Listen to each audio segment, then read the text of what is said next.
Tell us what you learned today. Well, same as you guys did. I mean, I know the team put out a statement this morning, and I don't really have any more information than that. So I'll probably leave it at that for now, and when there's more information from us, we'll for sure bring it forward. But the team did release that statement this morning. Tell us what you saw in that top line that everybody's going to be talking about with Sharon Govich with the two big boys. I would say that first group, I liked the energy that they had. That was a good skate.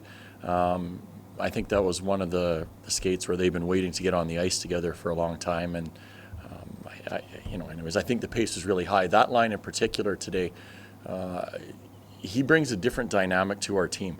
I think a little bit because of the way that he's been taught to play the game in New Jersey. They always play a faster pace of game, and I think that's kind of ingrained in him a little bit. And when you put him with Elias and Hubie, there's different pieces that work well together, or we at least hope they may work well together for us, and we'll continue to give them a chance, and hopefully we see some chemistry. There were some nice plays they made today, and hopefully that'll translate into some good things for us. As a coach, Huberdeau, Lindholm, that seems like one of the pairings that people are hoping to see. Can you facilitate chemistry, or how does a coach affect chemistry? I think you can, to a point. You can put them in situations, players that you think they would excel in, but there also comes a point where it just becomes very evident that these two guys, for whatever reason, may not work together. So then you have to kind of shift gears. But giving them an opportunity, I think, is something that we'll look to do. You'll see different people with those guys in exhibition. I mean, that's going to be something you will see, whether it's a younger guy playing with Jonathan and Elias, or maybe Jonathan playing with a different centerman along the way. So there's some different things that we're going to try. We want to try to find the best fit, the best mix that gives us the best chance to win. You mentioned that there does come a point where you just kind of have to conclude that there might not be that chemistry. They didn't play together for very long last year, but we did see Lindholm and Huberdeau together a little bit at the beginning of the year, and then the team moved away from it. What gives you that belief that they can bring the best out of each other? I see a top left winger and a top centerman. And I think the other thing, when you have a right-handed centerman, there's a tendency always to go the direction of his left winger. So that's something that when you look at the two of them and their characteristics and the traits that they both bring, it kind of fits for us. Now, whether or not that holds true down the road, we'll see. But finding a guy that potentially can play with him, I think, will be an important factor for that line for sure. Not to double back on Yegor Sharangovich, but 2 seasons ago when he had a really successful season, it seemed as if he was getting a lot of his finishing done in the slot. I was just curious if, what do you need to do in order to put him in that position where he can get back to that 20-goal season that he had 2 seasons ago? Well, part of that's on the player. When you're given an opportunity to play with a passer, you want to put yourself in situations where you're available and ready to shoot. And I think that's a big thing for him. Like, we know he can shoot the puck. That's the reason why we're trying him or starting them. We're starting him where he is right now. And we'll try to give him some different things along the way in regards to what they can do off the rush and in zone. But then a lot of it falls on his shoulders. He's got to do a really good job of finding some open ice and open space, and then figuring out how Jonathan likes to move the puck and what Elias likes to do on the ice, so he can find that early. And that's our hope anyways for him. You have Mark Savard on your coaching staff as well. What's it been like working with him? We know about his offensive mind with Windsor. What's it been like in the early days getting to know his mind and what plays he wants to install? Yeah, really good. I mean, he thinks the game quite a bit differently than I do.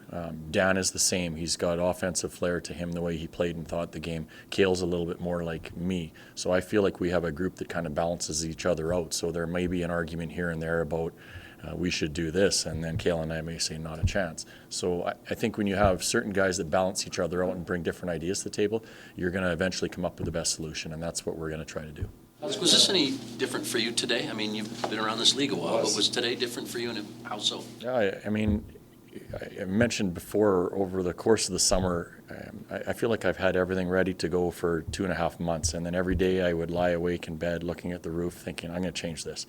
So every day it seems to shift. So when it finally comes, it's like first day of school, like you said, Eric. I mean, coaches were excited just like the players were today, and for me that was no different. So it was fun coming to the rink for me this morning. I really enjoyed it, and I want to see it continue to move in that direction. That energy and enthusiasm, excitement that you were describing, like how contagious is that not only today, but as you kind of continue to use that to kind of power through training camp? Yeah. Well, Training camp's a funny animal. Like, there's a lot of older players that use it to find their game. There's a lot of younger guys that are nervous. So you have all sorts of different bits of energy in the dressing room, but every energy when used the right way is good. And that's what we've kind of challenged all of these guys with, whether you're an older player that this is time for you to try to get your game in gear, or a younger guy that's he's nervous. I mean, he wants to try to make an impression and make this team. We need it all. But our job as coaches is to make them comfortable and get them to understand how to harness that to use to their advantage. That's a big thing. But the energy, enthusiasm, we need to have it. In order for our team to play the right way or the way we want them to play, there has to be some buzz and some life around our room, and that's going to be important for us. Saw Trent Cull out there. I'll be honest, I don't know if that's unusual to have the AHL coach out there or not, but why did you want him with you?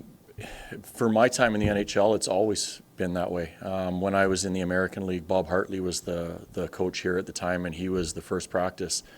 You're coming on the ice, and I went to the first exhibition game with him. And it's kind of held true all the way along for me, and I think it's a really good thing, because you ask your American League guys to play the same way and have the same lingo that we're going to use with our players. So having him around all the time, I think, is a real good thing for our group in general. Coach, you had McKenzie on the right today. We saw him play the left at different times last year. Do you have a preference? Do you have a place where you'd like to see him this year? No, I think with McKenzie, the big thing for him is the amount of minutes that he's going to play. I think he's one of those guys that plays better when he plays more, if that makes sense. So he's had some chemistry with Rasmus.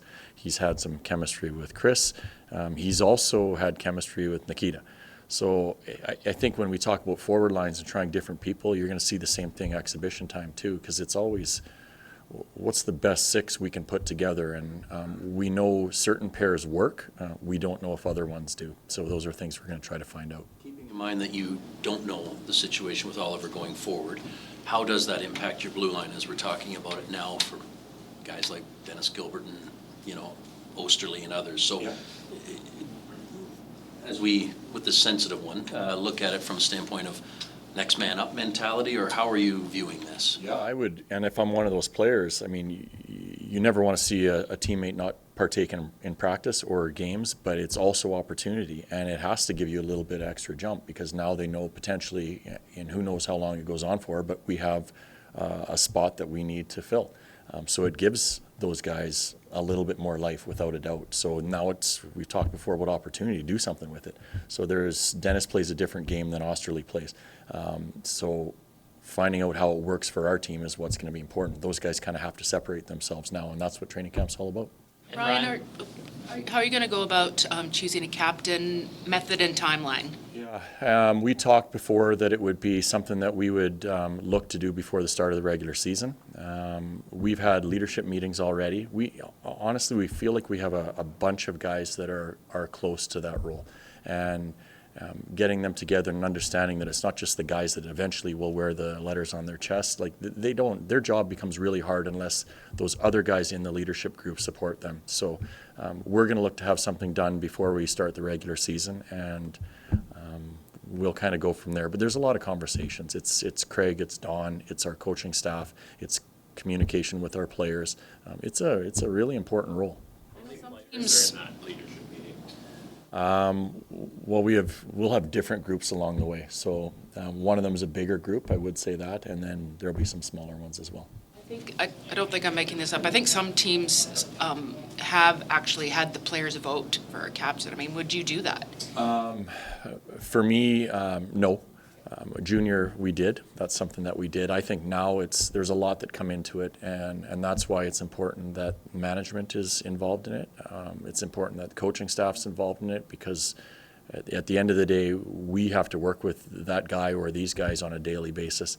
And it's also important that the players are involved in it. I mean, if you're putting someone in place that they want no part of, leading them along the way, then it doesn't make any sense. If we put someone that the players want and it doesn't work with us or the guys above, it doesn't make any sense. And that's why it's something that I think you work together on for sure. I know we're talking about the letter specifically and the C, but how confident are you in that group as a whole, whether it's one person wearing the C or not, but just two you have in place as a leadership group? Yeah, I am confident in the large group of them, and I think that's maybe the most important thing, that whoever gets or whoever or whenever we decide on who the guys are, they'll have the support from people around them, because we do have a lot of good people in our dressing room. So that's something that we're excited about, and they're excited about too.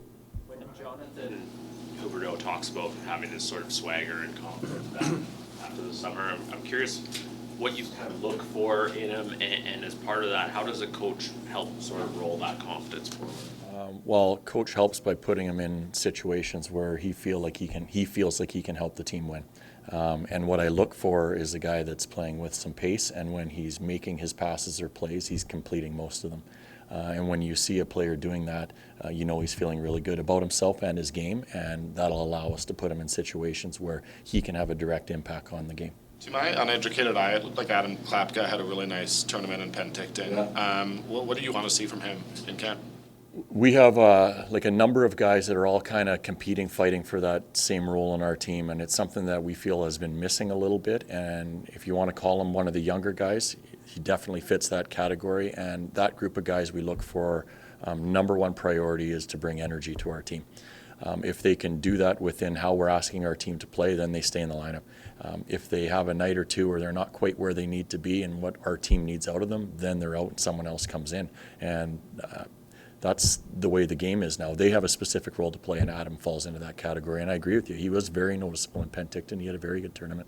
We've noticed there seems to be a bit of a change in the atmosphere here, and some of the players have remarked that and talked to us about it. I'm just curious, from your standpoint as head coach, how important it is to maintain a positive atmosphere for your guys. Yeah, it is. There is no doubt about it. I mean, it's any walk of life. If you enjoy going to work every day, your job is that much easier to do, and it's no different for these guys. I know sometimes I even catch myself that these guys are the best at what they do. Like, they just go and do your job, but they have bad days like everybody else, and it's important that they know when they come to the rink they're going to be pushed to get better every day, but they're going to enjoy being around each other, and that's what we have to create. And it's easy to say that now, but when everything starts to get going for real, and when we go into a stretch where we face a little adversity, that's the challenge. And it's the challenge for coaching staff to make sure we stay status quo, and it's our challenge to our players that, hey, if we're in a little bit of a situation where things aren't going our way, we're staying the same, because eventually good people in the room, they'll pull themselves out of it.